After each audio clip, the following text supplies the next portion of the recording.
The Flash movie has been in the news for years due to numerous writer and director changes as well as the controversy surrounding Ezra Miller. Now, during the film's opening weekend, director Andres Muschietti was forced to respond to criticisms of the film's aesthetic decisions and VFX quality as a result of leaked scenes. The Flash is a VFX-heavy movie, as are most blockbusters today. Some of the effects work better than others, but there are also some important stylistic and aesthetic choices underlying the movie's appearance that are mistakenly criticized as bad VFX when there is actually something else going on. Man of Steel, the first film in the DC Extended Universe, received criticism for Zack Snyder's lower saturation, high-contrast graphics, which only became darker in Batman v Superman: Dawn of Justice. The Suicide Squad and Justice League had extensive reshoots as a result of the complaints, and the studio edited the films to make them seem much brighter and have a lighter tone. While The Flash's visual tone isn't being criticized, the film's many aesthetic decisions provide a highly non-traditional appearance that's dividing moviegoers and drawing criticism of the film's CGI quality, even if CGI isn't always to blame for the look of the movie. The use of wide-angle lenses for the majority of the cinematography in The Flash is one of the fundamental visual decisions that affect almost every frame of the film.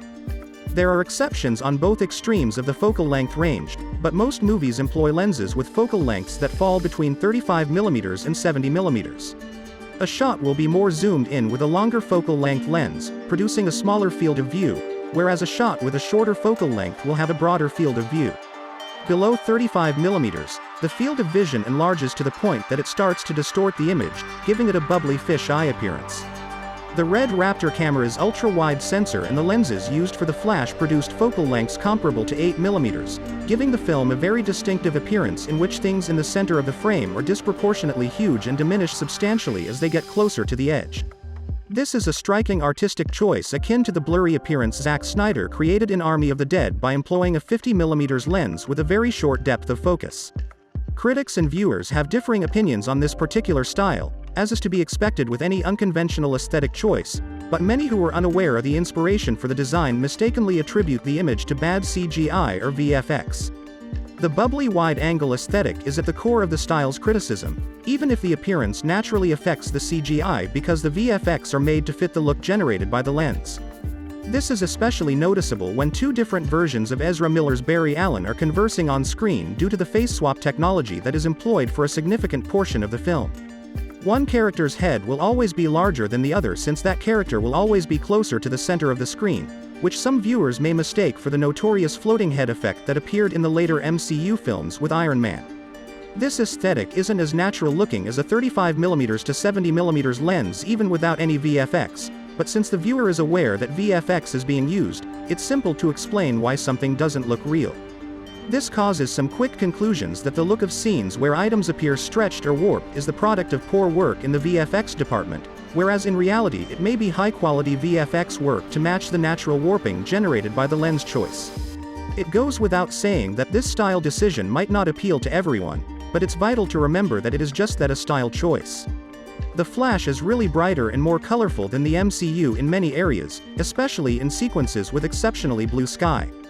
While most of the previous DCEU was criticized for having a darker, desaturated color palette compared to Marvel, The Flash is actually brighter and more colorful than the MCU in many aspects. While the use of color is often limited to character outfits or more fantasy components, many Marvel films have an issue with an excess of gray sky and cement-toned terrain. The scenes in The Flash are among the DCEU's brightest and most saturated, giving the show a more cartoonish appearance. Again, the visual effects are made to fit that appearance, even if this is a stylistic decision to go along with the tone of the film.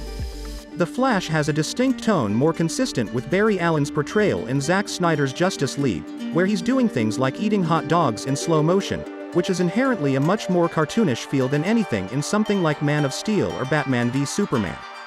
This can be particularly disconcerting for anyone expecting The Flash's heavy Man of Steel influences to match the more grounded tone of Man of Steel, and while that tone is present at times, The Flash has its own distinctive tone. The third act in the desert, for example, features an excessive amount of brown ground and a deep blue sky filled with CGI ships and Kryptonians engaged in combat. However, this is more of a problem with the larger expectations of comic book movie tropes. This isn't even strictly a problem unique to The Flash.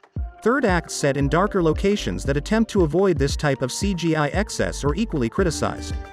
The Speed Force and Chrono Bowl sequences, which were criticized before to the film's release because they were leaked, are the final two. Director Andres Muschietti was forced to address them. Barry Allen observes several regions of the multiverse as he enters the Chrono Bowl and changes into the Speed Force.